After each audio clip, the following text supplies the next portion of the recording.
بسم اللہ الرحمن الرحیم نحمدہ ونصلی ونسلم علی رسولہ الکریم۔ ناظرین محترم، یہ جو قسط آپ کے سامنے میں آج پیش کر رہا ہوں، گزشتہ قسط میں نے ذکر کیا تھا کہ پی ایچ ڈی کے بغیر یونیورسٹیوں میں گزارا نہیں ہوتا۔ اساتذہ پی ایچ ڈی کے ذریعے سے ہی ترقی پاتے ہیں اور پبلیکیشن کے ذریعے ہی ترقی پاتے ہیں۔ آج کل تو خیر بہت لوگ پی ایچ ڈی کرنے لگے ہیں، لیکن ہمارے زمانے میں خال خال لوگ پی ایچ ڈی کیا کرتے تھے۔ چنانچہ مجھے بہرحال یہ میری مجبوری بھی تھی اور میرا شوق بھی تھا کہ میں اپنی تعلیم کو آگے بڑھاؤں۔ تو میں نے شروع میں تو یہ ہوا کہ میں نے آپ کو بتایا کہ اسکالرشپ مجھے نہیں مل سکا۔ وہی بات کہ ہم خود جھکنے والوں نے رفتیں پائیں اور ہم خود ہی کو بلند کرتے رہے۔ بہرحال جن لوگوں نے رفتیں پائیں انہیں بھی کوئی سرخاب کا پر نہیں لگا، اور ہم اپنی خودی کے ساتھ اپنے ضمیر میں ہمیشہ مطمئن رہے اور آج بھی ہیں۔ چنانچہ میں نے لوکلی یہیں پاکستان میں پی ایچ ڈی کرنے کا ارادہ کر لیا۔ سب سے پہلے تو میں کچھ کراچی یونیورسٹی اور ملتان یونیورسٹی سے میں نے کوشش کی کہ پی ایچ ڈی کی رجسٹریشن ہو سکے، اور اس وقت میرا ٹاپک جو تھا، میں نے خواجہ غلام فرید جو کوٹ مٹھن شریف کے بزرگ صوفی شاعر ہیں، میں نے ان کے صوفیانہ افکار پر کا ٹاپک منتخب کیا، اور اس کے اوپر میں نے اچھا خاصا سیناپسس بھی بنا لیا۔ لیکن اس میں ایک مشکل سامنے آئی کہ سپروائزر کون ہو۔ اس زمانے میں صرف سرائکی کے ایک ہی پروفیسر ہوا یا ایسی شخصیت تھے جو پی ایچ ڈی بھی تھے اور جو اس کو سپروائز بھی کر سکتے تھے، وہ ڈاکٹر ماہر عبدالحق صاحب تھے، مظفر گڑھ ملتان کے رہنے والے۔ انہوں نے تو مجھے بالکل اوکے کر لیا کہ ہاں ٹھیک ہے وہ سپروائز کریں گے، لیکن کراچی یونیورسٹی نے یہ اعتراض لگا دیا کہ وہ چونکہ ہماری حدود میں نہیں آتے، ہماری ٹیریٹوریل جیورسڈکشن۔ اس زمانے میں یونیورسٹیاں اس بات کا بھی خیال رکھتی تھیں کہ جو لوگ پی ایچ ڈی کر رہے ہیں اور جو ان کو سپروائز کر رہے ہیں، وہ یونیورسٹی کے اسی علاقے میں، اسی شہر میں ان کا ہونا ضروری ہوتا تھا۔ خیر اس کو میں نے چھوڑ کر پھر مجھے سندھ یونیورسٹی سے میں نے رابطہ کیا، اور سندھ یونیورسٹی میں اللہ تعالیٰ انہیں جنت الفردوس میں جگہ دے، غریق رحمت کرے، بہت عظیم آدمی تھے پروفیسر ڈاکٹر ابوالفتح صغیر الدین صاحب۔ ان سے میں نے رابطہ کیا، اور انہوں نے مجھے کہا کہ آپ رسم و رواج کی اہمیت اور جو بلوچستان کے رسم و رواج ہیں ان کا تجزیاتی مطالعہ کر کے دیکھیں کہ اسلام میں ان کی کیا حیثیت ہے اور بلوچستان کے رسم و رواج کیا ہیں۔ چنانچہ میں نے یہ موضوع منتخب کیا۔ اچھا، اسی دوران میں آپ کو بتاؤں کہ سندھ یونیورسٹی کا اپنا ایک بڑا اچھا ماحول تھا، اور جو لوگ وہاں ہم جانا ہوتا تھا، تو چونکہ میں بلوچستان یونیورسٹی کا استاد بھی تھا، اور پھر اس کے ساتھ ساتھ یہ سندھی سرائکی رشتے بھی ایک اپنی جگہ ایک اہمیت رکھتے ہیں۔ میں تو خیر یہ تعصب وغیرہ سے الحمدللہ ہمیشہ بالاتر رہا ہوں۔ اپنی زبان سے محبت کرنا دوسری بات ہے، اپنی اقدار سے، اپنی ثقافت سے محبت کرنا دوسری بات ہے، لیکن اس بنیاد پر دوسروں سے نفرت کرنا یہ سخت قابل مذمت بات ہے، اسی کو تعصب کہا جاتا ہے۔ چنانچہ میرے ذہن میں کبھی کوئی تعصب نہیں ہوا، البتہ جو انسانی کمزوریاں ہیں، بشری کمزوریاں ہیں کہ انسان اپنے لوگوں سے محبت کرتا ہے اور ان لوگوں کے ساتھ رہتا ہے، اپنی ثقافت سے محبت کرتا ہے، اپنی زبان سے محبت کرتا ہے، وہ ہر ایک کا حق ہے۔ بہرحال سندھ یونیورسٹی سے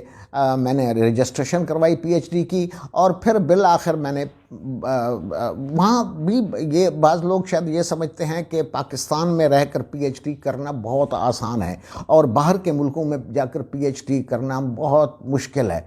حالانکہ بالکل ایسا نہیں ہے۔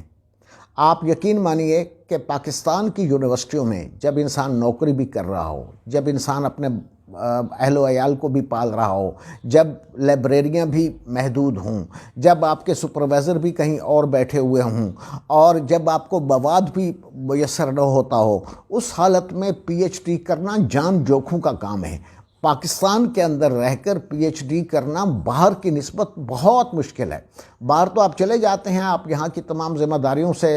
سبکدوش ہو جاتے ہیں، آپ کو تنخواہ بھی ملتی رہتی ہے، اور آپ باہر جاتے ہیں اور کچھ مواد اکٹھا کرتے ہیں، اور اس کے بعد آپ کو ایڈیٹنگ کرنے والے بھی وہاں مل جاتے ہیں، ان کو آپ دے دیتے ہیں، وہ آپ کے تھیسس کو ایڈٹ کر کے پیش کر دیتے ہیں، سپروائزر بھی کوآپریٹ کرتا ہے، لائبریریاں بھی لامحدود ہوتی ہیں، مواد بھی مل جاتا ہے، سب کچھ ہوتا ہے، اور وہ آپ کو پی ایچ ڈی کی، کیونکہ ان کو فیس سے مطلب ہوتا ہے، وہ فیس لے لیتے ہیں آپ سے، اور باقی آپ پی ایچ ڈی جیسی بھی کریں کر کے آ جاتے ہیں لوگ۔ چنانچہ میں نے دیکھا کہ جو لوگ باہر سے پی ایچ ڈی کر کے آئے وہ کسی بھی طرح ہمارے مقابلے کے لوگ نہیں تھے، لیکن انہوں کی ڈگری باہر کی تھی، ان کو ترجیح بھی دی جاتی تھی، ہمیں کہا جاتا تھا کہ آپ نے تو جی پاکستان سے پی ایچ ڈی کی ہے۔ بہرحال یہ میرا موضوع نہیں ہے، اصل موضوع یہ تھا کہ میں یہ 92 میں نے تھیسس جو ہے وہ سندھ یونیورسٹی میں داخل کر دیا بلوچستان کے رسم و رواج پر،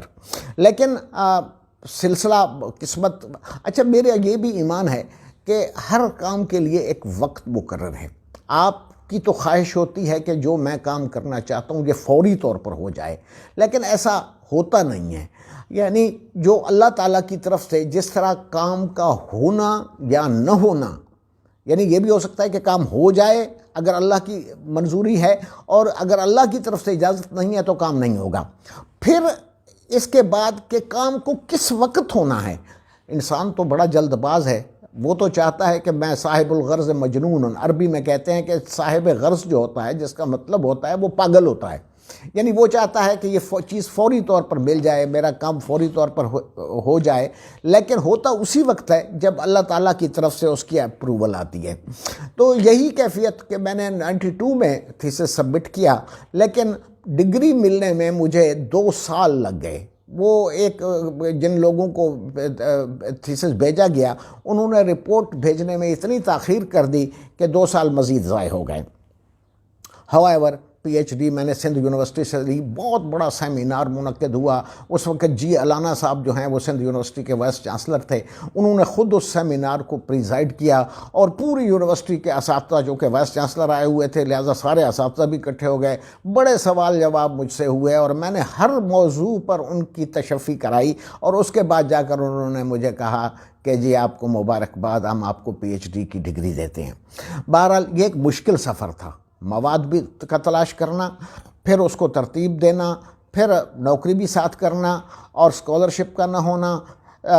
تنخواہیں بھی بڑی محدود تھیں اس زمانے میں، ان میں گزر بسر بھی نہیں ہوتی تھی، بہت مشکل تھا۔ کہ لوگ کہتے تو ہیں کہ میں نے پہلے بھی شاید کسی قسط میں کہا ہے کہ لوگ کہتے ہیں کہ جی وہ زمانہ بڑا سستا تھا، جی بالکل سستا تھا، لیکن اتنا بھی سستا نہیں تھا کہ ہم جو اس وقت تنخواہ لیتے تھے زیادہ سے زیادہ 5,000 7,000 اتنی تنخواہ تھی اس زمانے میں ہماری، تو 5-7 ہزار میں گزر بسر بس 2 وقت کی روٹی ہی چلتی تھی۔ اور میں نے یہ دیکھا ہے، میں آپ کو یہ بھی بتا دوں کہ پاکستان میں خواہ کتنے ہی بڑے گریڈ کا افسر کیوں نہ ہو، پروفیسر کیوں نہ ہو، اگر وہ رزق حلال کھا رہا ہے تو اس میں صرف 2 وقت کی روٹی ہی کھا سکتا ہے۔ ہاں دوسرے ذرائع اگر کوئی اختیار کر لے تو پھر الگ بات ہے کہ وہ کہاں سے کہاں تک پہنچ جاتا ہے، یا وہ بلڈنگیں خرید لیتا ہے، اثاثے بنا لیتا ہے، اور ہم تو خیر ٹھہرے فقیر کے فقیر، قلندر جزد و حرف لا الہ کچھ بھی نہیں رکھتا، تو یہ بس ایسے ہی ہم نے وہ لا الہ کے سہارے پر اپنی زندگی کو بسر کیا، اور رزق حلال کو ہمیشہ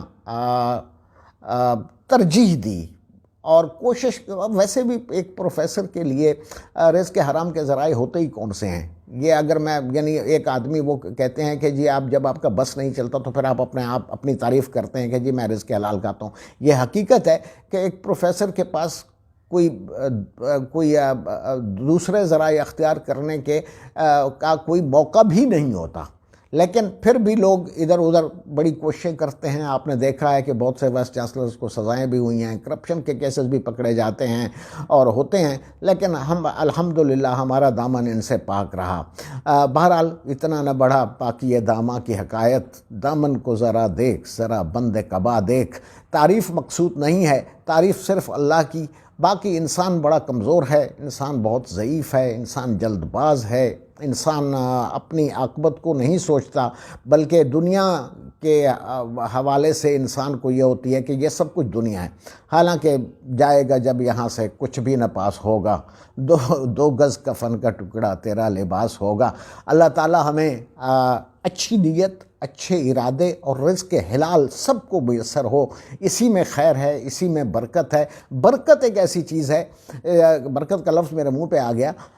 جس کو آپ ناپ نہیں سکتے، آپ دیکھ نہیں سکتے، لیکن برکت ہوتی ہے یا برکت نہیں ہوتی۔ اجازت دیجیے، اللہ حافظ۔